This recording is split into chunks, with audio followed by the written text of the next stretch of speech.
À l'approche de l'élection présidentielle en Côte d'Ivoire, la question de la loyauté et de l'unité des forces de sécurité est sur toutes les lèvres. 10 ans après la fin de la guerre civile, les divisions politico-ethniques n'ont pas disparu et la réaction des troupes en cas de crise post-électorale demeure l'une des grandes inconnues du scrutin. Décryptage. Entre armée, police et gendarmerie, 35 000 hommes seront mobilisés pour la sécurisation de la présidentielle du 31 octobre 2020. L'opération a été dénommée Barrissement de l'éléphant. Pour le général Douambia Lansina, chef d'état-major des forces armées de Côte d'Ivoire, FACI, ce nom a été choisi parce que l'agresseur recule quand l'éléphant barille. Les autorités feront tout pour dissuader tous ceux qui voudraient déranger le bon déroulement du scrutin, ajoute-t-il. Cependant, les tensions qui secouent les forces de sécurité du pays, ajoutées au putsch militaire au Mali cette année et au Burkina Faso en 2015, inquiètent la population.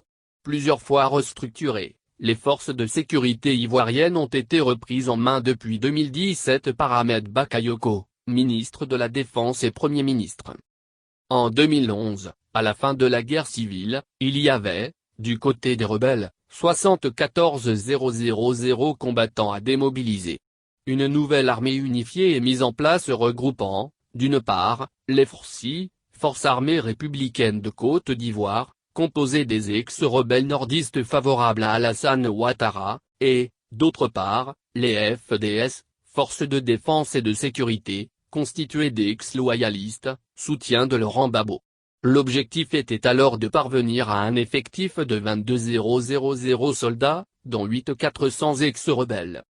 Pour le nouveau président Ouattara, l'enjeu du processus de désarmement, démobilisation et réintégration, DDR, engagé était un pari autant politique que sécuritaire. Il s'agissait de privilégier l'unité nationale entre le nord musulman et le sud chrétien.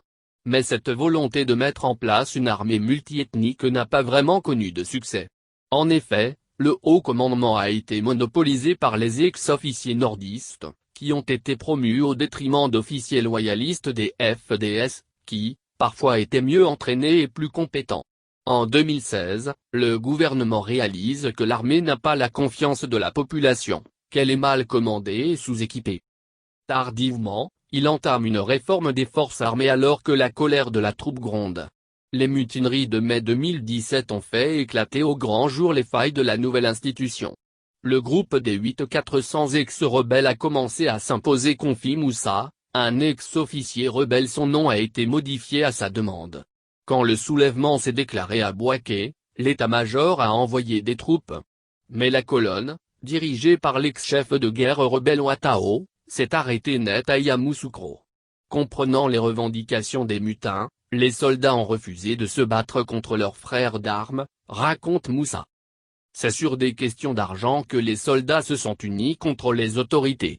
Pour avoir gagné la guerre et être entrés dans Abidjan, les ex-rebelles avaient reçu chacun entre 2 et 4 millions de francs CFA, entre 3 et 6 000 euros, bien moins que ce qu'on leur avait promis. Après la mutinerie de 2017, ils ont récupéré 12 millions de francs CFA, 18 200 euros, supplémentaires. Ceux qui avaient quitté l'armée loyaliste pour rejoindre les rangs des rebelles ont même reçu un pactole supplémentaire, puisque leurs arriérés de salaire ont fini par leur être versés. Ces mesures, censées pacifier l'armée, ont fait bien des jaloux. Certains ont été payés et pas d'autres? Est-ce que cela signifie que ceux qui ont gagné la guerre ont plus de valeur que les autres? Fait remarquer Serge, ex-membre des FDS, son nom a été modifié à sa demande, qui a toujours été loyaliste. L'officier, dont le nom a une consonance baoulée, fait aussi remarquer que les Traoré, Ouattara, ou tout autre officier portant un patronyme nordiste, recevait primes et promotions alors que lui stagnait. Face au manque de cohésion de son armée, l'État ivoirien avait changé son fusil d'épaule dès 2016 en rebaptisant les FARC, désormais connus sous le nom de Forces armées de Côte d'Ivoire, FACI. En janvier 2017, grâce aux milliards de francs CFA, 1,5 million d'euros, de la loi de programmation militaire, des investissements sont engagés dans les infrastructures et l'équipement. Pour remonter le moral des troupes, les casernes sont rénovées et 4 hôpitaux militaires sont construits.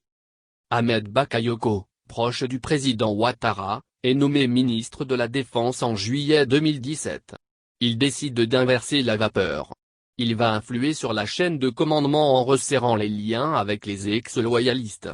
En 2019, il limoge même d'anciens chefs de Comzone, les 10 zones tenues par les ex-rebelles entre 2002 et 2011 dans le nord de la Côte d'Ivoire, NDLR, comme Shérif Ousmane ou Isiaka Ouattara, qui paraissaient intouchables. La réforme permet aussi de supprimer 4000 postes au sein des forces armées en encourageant les départs à la retraite. Le commandant Pierre Gueuflan, ancien officier supérieur de la garde républicaine, militaire depuis l'âge de 12 ans, confie en souriant avoir reçu une prime de départ de 15 millions de francs CFA, 22 800 €. Je suis à la retraite depuis le 31 décembre 2019. J'ai profité de la prime au départ volontaire pour raccrocher. Et je suis très content de n'avoir à demander de permission à personne quand je sors le samedi soir. Et pourtant, cette somme ne permet malheureusement pas d'aller très loin. La petite maison qu'il construit pour sa retraite à Fondy, près de Yamoussoukro, coûtera plus du double. De nombreux officiers partis à la retraite cherchent maintenant à monter leur petite affaire car la prime ou la pension ne sont pas suffisantes, précise-t-il. Forte de près de 18 000 hommes, l'armée ivoirienne est aujourd'hui vieillissante et composée essentiellement d'officiers et de sous-officiers. Il n'y a pas eu de recrutement depuis des années, sauf sur des postes techniques ou administratifs. Faute d'hommes de troupe, personne ne sait à qui obéiront les FACI, Forces armées de Côte d'Ivoire, si les événements dérapent. Ce que l'on appelle le groupe des 8400 est resté plutôt homogène. Ils se considèrent toujours comme des ex-rebelles. Mais dans les circonstances actuelles, ils obéiront plus à Guillaume Soro qu'à Alassane Ouattara, confie Moussa. Les tensions entre les deux hommes sont au plus haut. Écarté de la course présidentielle, Guillaume Soro, ancien bras droit du président ivoirien, n'en finit pas de connaître des déboires judiciaires. Mais l'ancien chef militaire, qui avait pris les armes pour porter Alassane Ouattara au pouvoir, n'a jamais caché sa volonté de diriger un jour son pays, coûte que coûte. Certains analystes interrogés par France 24 s'inquiètent également de la crise de confiance qui sévit depuis quelques années entre Alassane Ouattara et ses troupes. Même les forces spéciales, qui ne constituent pas plus d'un bataillon renforcé, 1000 hommes, ont eu des altercations avec le pouvoir en raison de primes non perçues. Selon eux, l'unité sur laquelle le président Ouattara peut complètement s'appuyer est constituée des 600 hommes basés dans l'ancien hôtel Sebroko, là où les forces onusiennes étaient jadis installées, dans le quartier du Plateau, à Abidjan. L'armée est divisée, et ce sont les politiciens qui ont divisé l'armée, fait remarquer Barthélemy Dougan. Cet ancien parachutiste n'exclut pas que des mouvements puissent encore agiter la grande muette.